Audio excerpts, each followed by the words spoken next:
वो भयानक रात। अध्याय 3।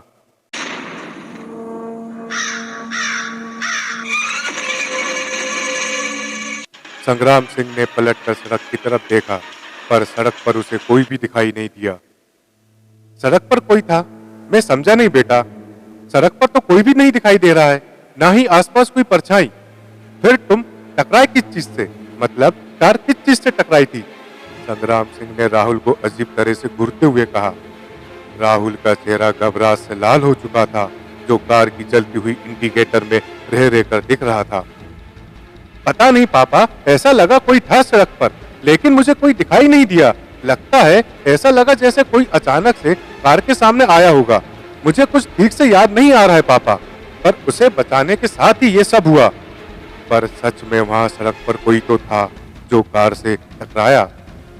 राहुल की इस तरह की बात सुनकर सभी का घबराना और सवाल पूछना कोई अजीब बात नहीं थी। गीता भी काफी घबराई हुई थी। अगर ऐसा था तो मैं भी सामने बैठी थी, मुझे तो कुछ भी नहीं दिखाई दिया राहुल।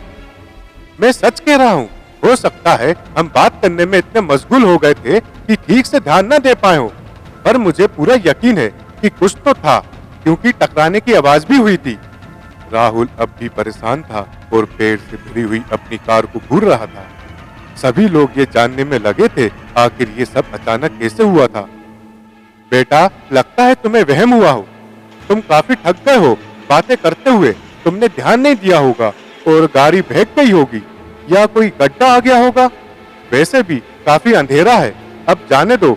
वहां तो कोई भी नहीं है और भगवान का शुक्र है हम सब सही सलामत हैं। चलो देखते हैं गाड़ी तो ठीक है ना, वरना आज रात इस काले घने जंगल में तेरी मम्मी की भूतों की कहानियां सुन के बितानी पड़ेगी। इस छोटे से एक्सीडेंट के पीछे फिर तेरी मम्मी कोई भयानक कहानी रच लेगी।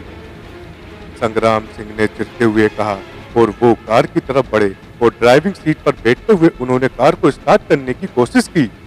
आखिरकार कोई फौजी ऐसे छोटे मोटे एक्सीडेंट से कैसे घबरा सकता था।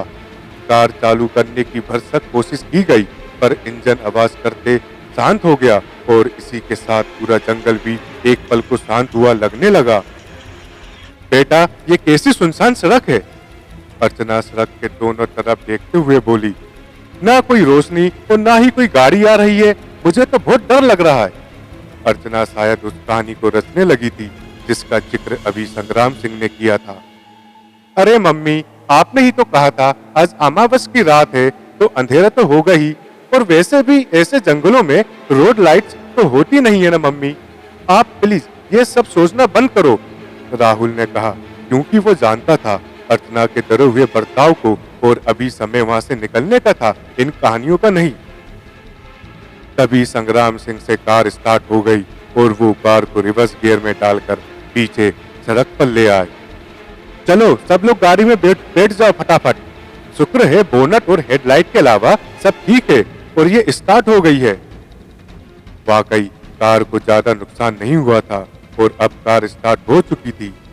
संग्राम सिंह ऐसे मुस्कुराए जैसे डूबते हुए इंसान को नाव मिल गई हो, वो भी पूरी की पूरी, और अब इसी नाव में उन्हें अपनी फैमिली को जंगल पार करवाना था।